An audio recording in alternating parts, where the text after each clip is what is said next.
uriya mudamu w'urukira ngaha yararyamye hariya, niba ari uriya ayo w'urukira hariya yararyamye hariya, n'ikindi aho w'urukira ngaha twagarukiraga ahangaha komeruka ahangaha, ariko si umuntu none si umuntu tuvuge ngo Penina ashyirwe hejuru nubwo yaturangitse, none si umuvuge ngo uyu bishop ashyirwe hejuru kuko yamamagaye, no ntabwo iyo aba ari we, iyo aba afite imbaraga aba yarakijije uriya mpamvu igihe yari amaze aryamye. Iyo aba afite imbaraga uriya mumama ntabwo mba narasanze ari mu macupa hariya. Mana ushyirwe hejuru, Mana ushyirwe hejuru, wera wera, oh Mwami Yesu, Mana ushyirwe hejuru, kaza kubicira wera wera, oh Mwami Yesu, Mana ushyirwe hejuru, Mana ushyirwe hejuru, wera wera,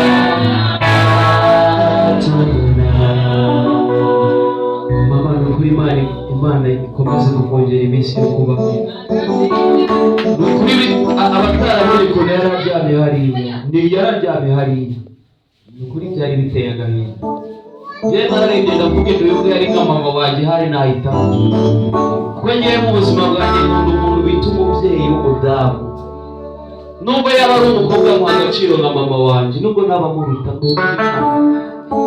Abagabo nabo ndabakunda ariko ni gakeya bitewe n'impamvu z'ingengange, ariko nkunda umuntu w'umudamu, niyo mpamvu namubonye aryamye hariya numva ntabwo bimeze neza, ariko Imana ishimwe ko yabukijije n'ukuri.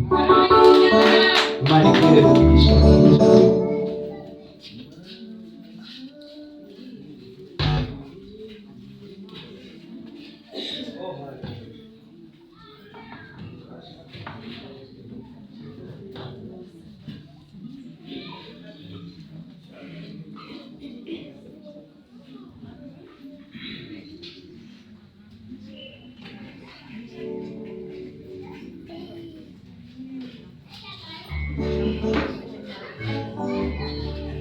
Cyongeye kuri ibi nivuga ngo abasore b'imbaraga bazagenda baruma, ariko abategereje Uwiteka ntabwo bazaguruka nk'ibisiga, ntabwo tuzaguruka nk'inkoko ahubwo tuzaguruka nk'ibisiga. Haleluya!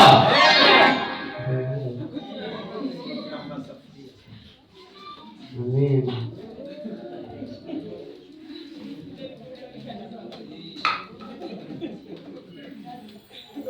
Umuntu uzi kubyina Ikinyarwanda ashobora kumfasha, Imana ikamuha umugisha. Amen.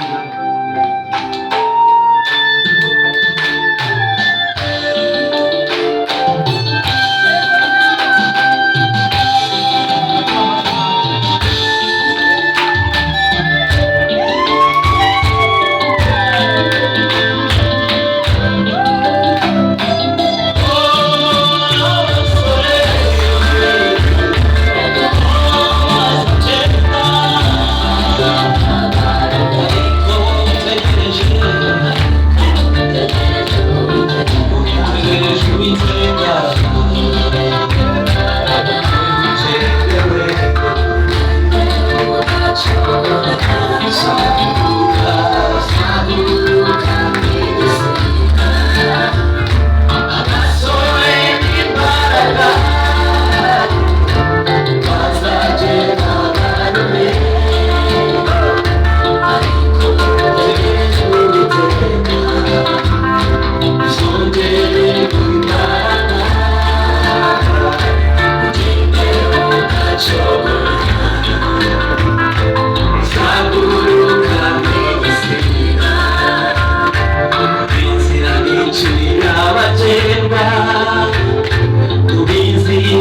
akurikiza amategeko n'Bibiliya nacu ibintu uzabimurekere kuko arabishoboye.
Mukama wawe umugisha.